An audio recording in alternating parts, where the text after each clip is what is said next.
Bem-vindos ao Jornada Talks. Jornada Talks é o local para a gente poder conversar sobre carreira de pessoas reais. Carreira de pessoas reais tem picos, eventuais vales, desafios e principalmente muita experiência para compartilhar.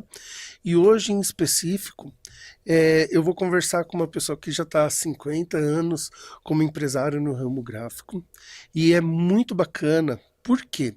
Segundo o Sebrae, até 30% das empresas pequenas e médias fecham nos 5 primeiros anos. Então a gente conversar com alguém que já tem uma perpetuidade no mercado, porque sobreviver 50 anos com a sua empresa não é pouco, é uma grande fonte de aprendizagem para nós. E eu queria te agradecer primeiro, o Leardino, por ter topado fazer essa conversa e principalmente por dividir um pouco da sua experiência, porque desde 73 no ramo gráfico é um bocado de tempo, não é? Bastante tempo. Eu agradeço imensamente aí a oportunidade de estar com vocês. Obrigado mesmo, para mim é importante. É legal. Ô Pascoal, qual é, na sua opinião, o principal motivo que você enxerga de ter perpetuado sua empresa há 50 anos? Olha, Fernando, eu acho que a paixão pelo negócio é importante, né?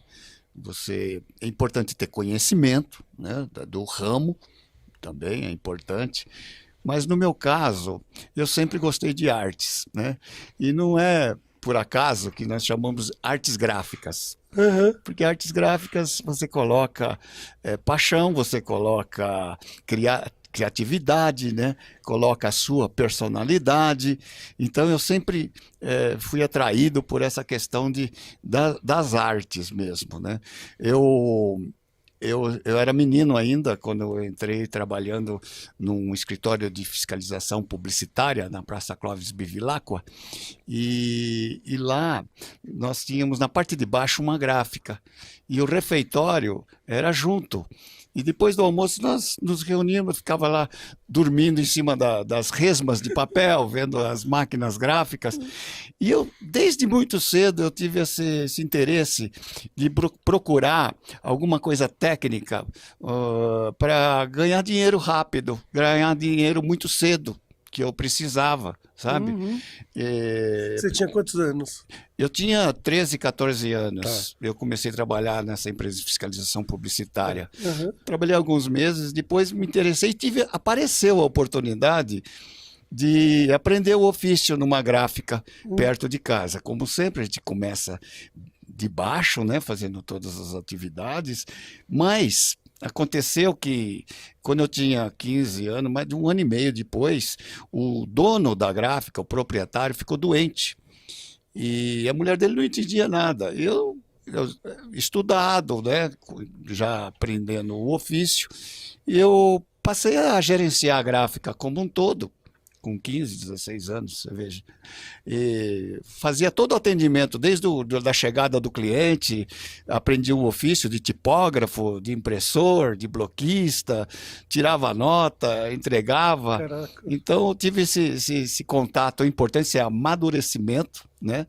E aí quando eu com 19 anos de idade, eu abri a minha própria gráfica. Eu sempre fui apaixonado, eu acho que tem que ser por aí, mas a história das artes gráficas, né? Eu que comecei sendo tipógrafo, que é uma arte com tipos móveis, né? Totalmente manual, é muito interessante, né? É uma história muito interessante, essa vivência do que antecedeu toda essa tecnologia, né? E eu fico pensando assim, como é importante você ter passado por todas as etapas do processo, né?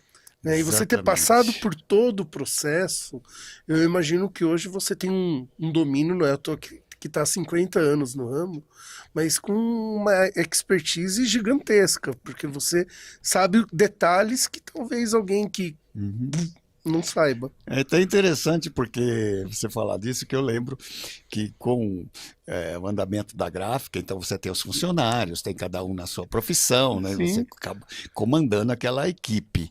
E nós tínhamos lá um arte finalista, um arte finalista e eu já não comandava mais essa parte, eu já tinha deixado de comandar, de fazer o trabalho manual que eu já tinha quem fizesse, Tá tinha o bom. pessoal.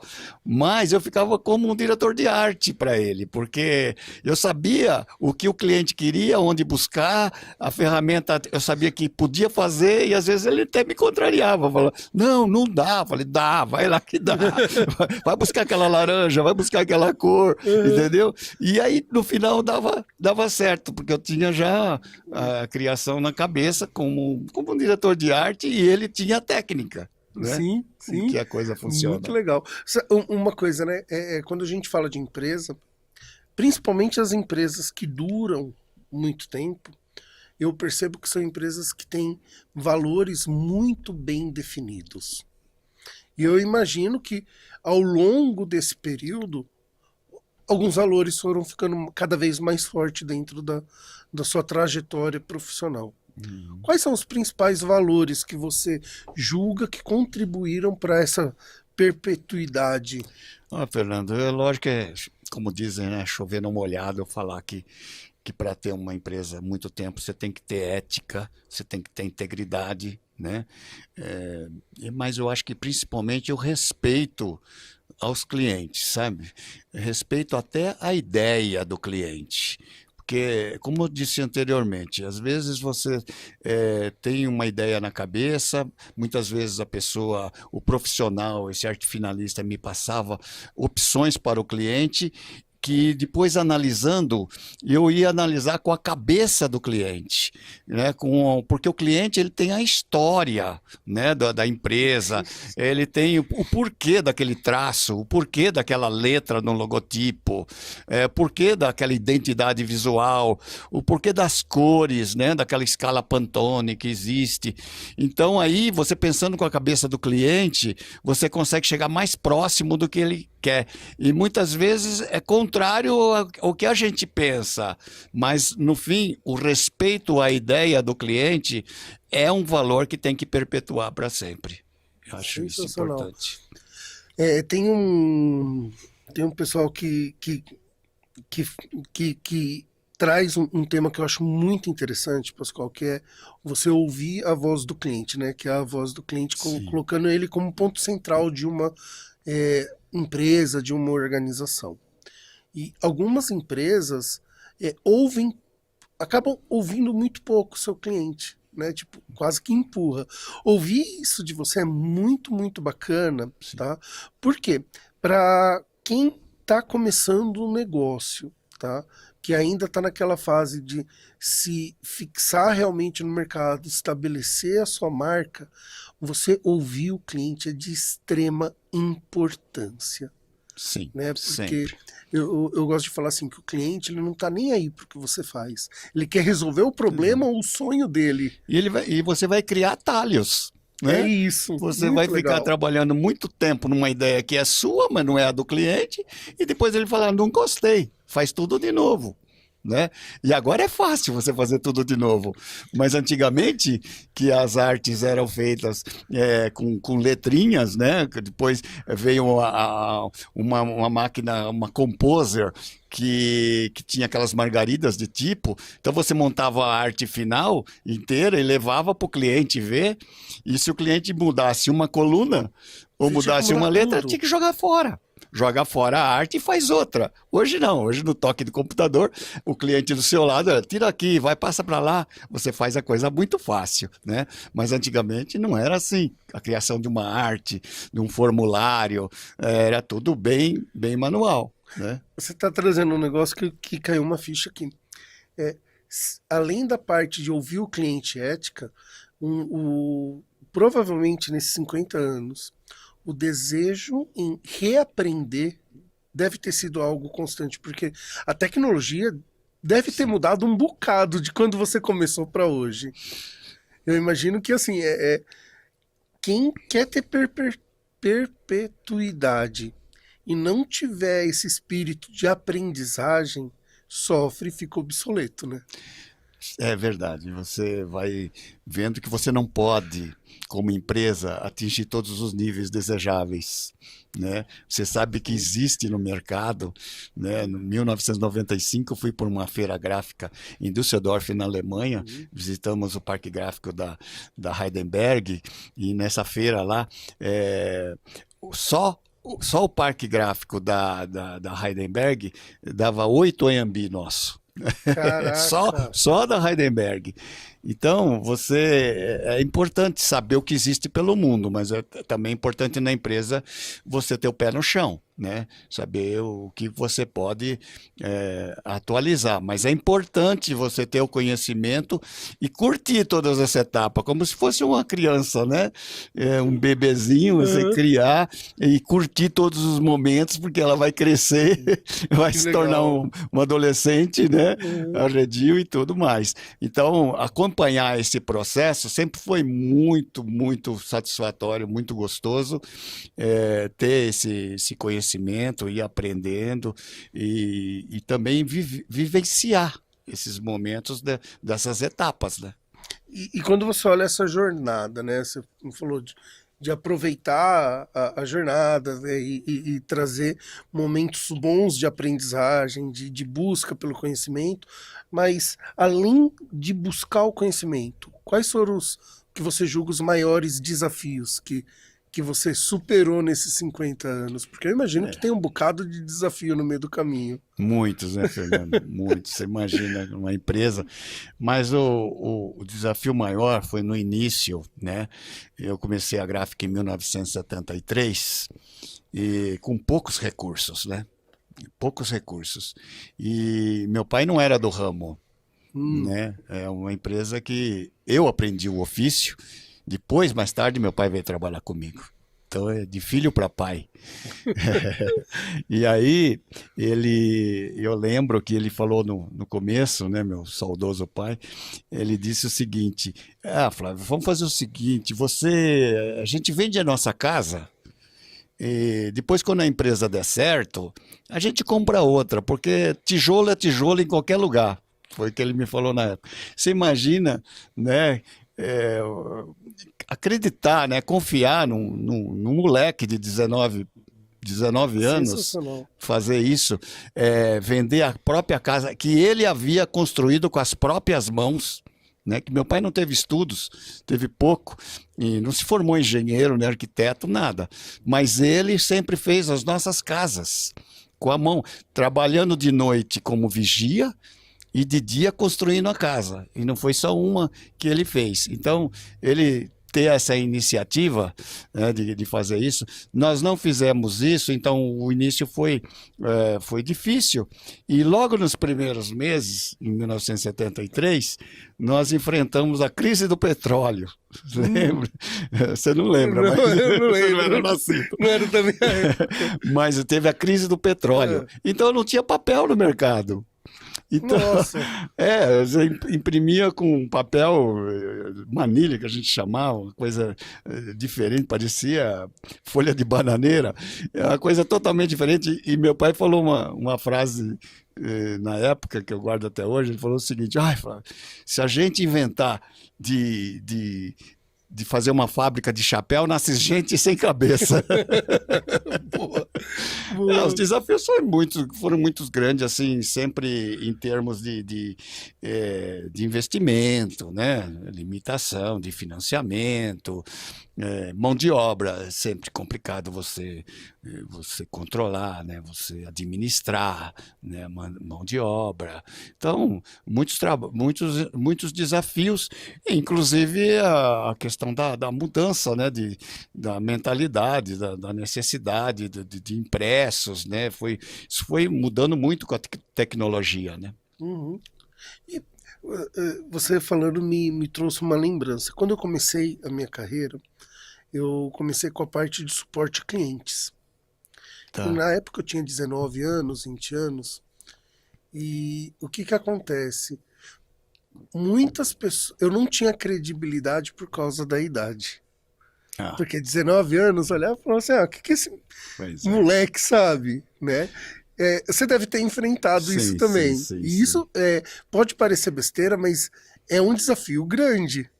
Você conseguir romper e falar, não, olha, realmente eu sei do que eu tô falando, tão É, novo. é sim, é sempre um desafio, né? E depois também mais tarde, mesmo no Rotary, quando eu entrei com 25 anos, o Rotary da época era formado por industriais, né? Você imagina o Rotary em 1978. Eu visitei muito o meu clube para ser admitido, né? Porque eu tinha cabelo comprido, o meu padrinho também era do mesmo naipe, mas eu já tinha empresa há 6 anos. Quando você olha para sua empresa, né, Uhum. é, quais foram os principais é, é, pontos, evoluções quanto à estratégia de gestão da empresa? Então, Fernando, não é questão, não sei se é estratégia, porque muitas vezes você é forçado, né? A água bate e E você, você né, tem que fazer. tem que fazer. Eu vi, numa certa altura da empresa, que eu tinha que ir para um ramo específico, porque ficar no mesmice ali de todo mundo e a coisa mudando, a tecnologia avançando, não ia conseguir sucesso. Então, o que que eu, na época, participando de feiras, conhecendo equipamentos diferenciados, tudo, eu migrei para o ramo de formulário contínuo, Tá. que hoje pouco existe. Eu ainda tenho muitos clientes de formulário, não, muitos não, tem alguns clientes de formulário contínuo, né, que é aquele impresso com remalina, né, Tá. lateral, e que é impresso numa impressora matricial. Eu ainda tenho cliente nisso, mas eu vi que era um nicho bom e eu fiz grandes investimentos, né, em máquinas. As máquinas eram moduladas, você ia ampliando para uma cor, duas cores, três cores, quatro cores. Lá na frente um manuseio, um acabamento. Você ia ampliando a máquina, tanto que eu tive que mudar de prédio, porque as máquinas eram muito grandes, fui comprando outras máquinas para aperfeiçoar, e me dei muito bem naquela época, porque o nicho maior era a nota fiscal, né? Então tinha empresa que pedia mensalmente 50 mil jogos de nota fiscal, Caramba. né? Cada 3 meses, 100 mil jogos. Então eu fui crescendo naquela época no formulário contínuo, mudei de prédio, tudo, fiz um investimento grande, mas por isso que eu digo que não é estratégia, porque a gente não controla tudo, né? Quando veio a questão da nota fiscal eletrônica, Eu ia que, perguntar justamente que eu não isso. imaginei que fosse tão rápido, porque nós estamos no Brasil e as coisas. eu Tem um achei que tempo diferenciado, né? eu achei que primeiro ia entrar a questão do Estado, e depois ia testar um software, e a coisa ia emperrar, ia mais alguns anos. Foi, né? Mas a prefeitura chegou antes do que o Estado, com a nota Aham. fiscal eletrônica, e aí toda aquela minha estratégia foi por água abaixo, né? Aham. Depois eu migrei também para a parte de offset digital, porque também visitando outras feiras eu vi uma possibilidade de pequenas tiragens, que o mundo estava indo para isso, Tá. né? Antigamente, por exemplo, tinha empresa tipo C&A ou a Max, era uma empresa de eletrodomésticos. Eu entrava no almoxerifado da empresa, eu mesmo fazia o relatório dos impressos que estavam no ponto de pedido e Caraca. ia fazendo a reposição. Né? Eu tinha estoques de grandes quantidades para atender mês a mês aquelas empresas, né?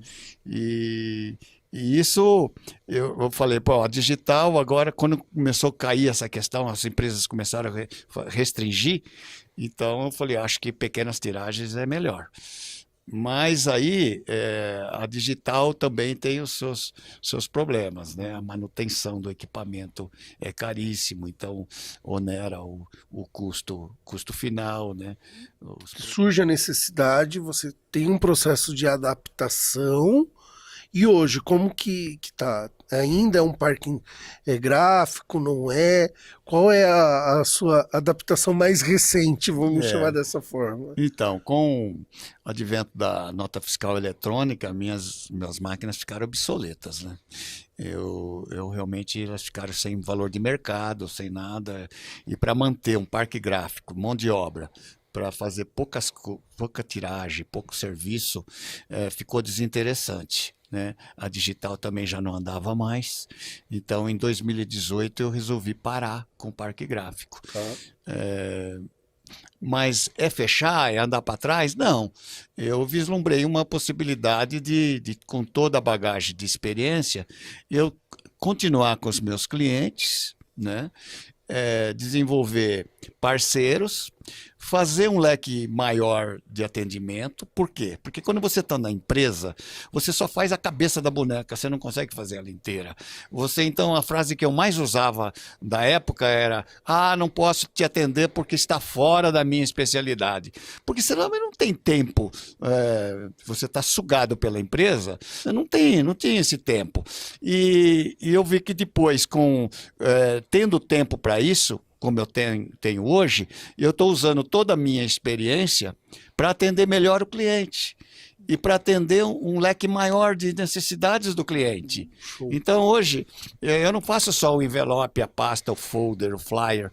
Se o cliente quer uma embalagem, eu faço. Eu tenho um parceiro certo para isso, que vai me atender bem, vai me dar condições, com qualidade, que me dá autonomia para ir dentro da gráfica dele e falar com o profissional dele, para dizer o melhor método de manuseio, se te vai aplicar um verniz localizado, se vai aplicar uma laminação, se vai fazer aquele impresso em offset, se vai fazer um offset digital, se vai fazer um hot stamp, eu tenho condição de acompanhar. Se o cliente me pede uma sacola, eu tenho como desenvolver um brinde. Se o cliente me pede uma identidade visual, para desenvolver um logotipo diferente, então eu estou com tempo para ir até o cliente, para a minha vida pessoal.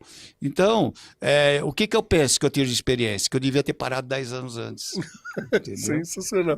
E aí é um ponto interessante, porque saber o momento de parar também Isso. é uma grande sacada. É uma grande sacada.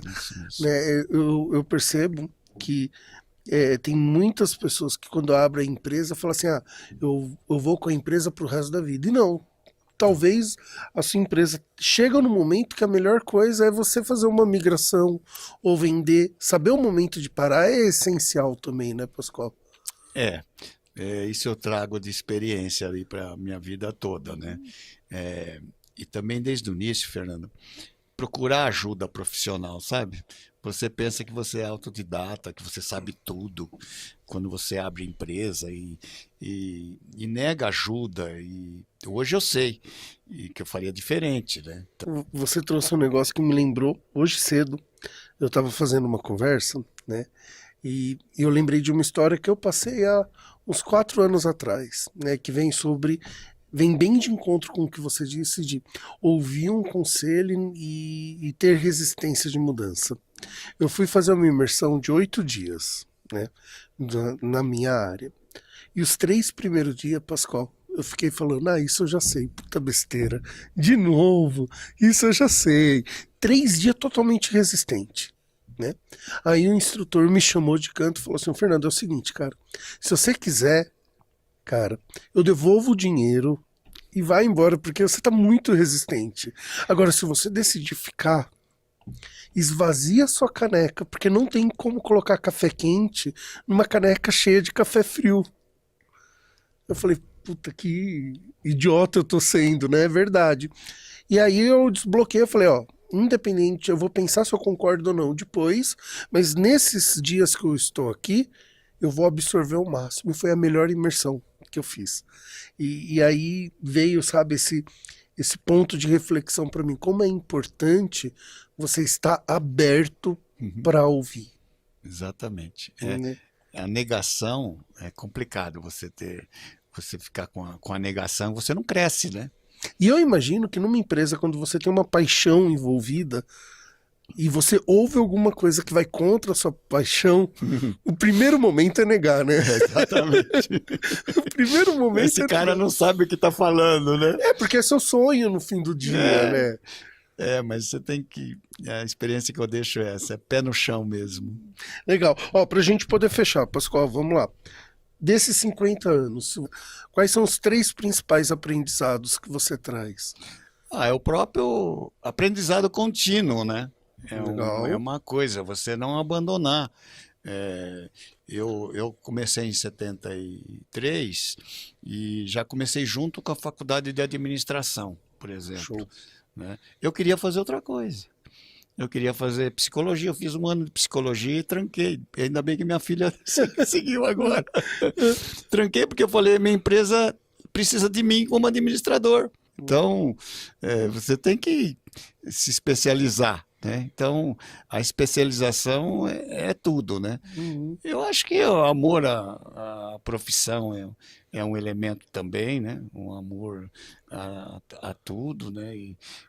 Que você vai adquirir carisma para poder ganhar o respeito dos seus clientes, né?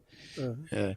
E a preparação, né, na parte de organização da empresa, a organização é muito importante, sabe? A questão da organização mesmo, ter uma empresa organizada e ser bem amparada, sabe? Com profissionais, porque às vezes você começa uma empresa e não tem uma consultoria adequada, você tem que ter essa percepção e continuar estudando sempre.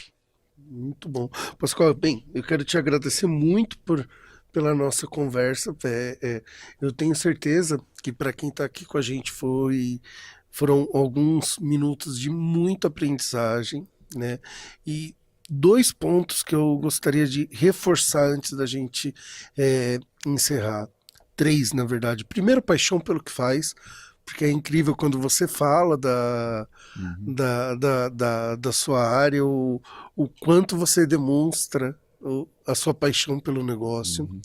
Segundo, a parte de aprendizagem contínua, né? Isso. E por fim, você acabou nem enumerando, mas um ponto que eu penso que é essencial para quem é empresário, que é fazer o que é necessário ao invés do que é desejável. Quando você conta que você queria ter feito uma faculdade, mas o que precisava era como administrador, você traz muito, você reforça muito essa ideia.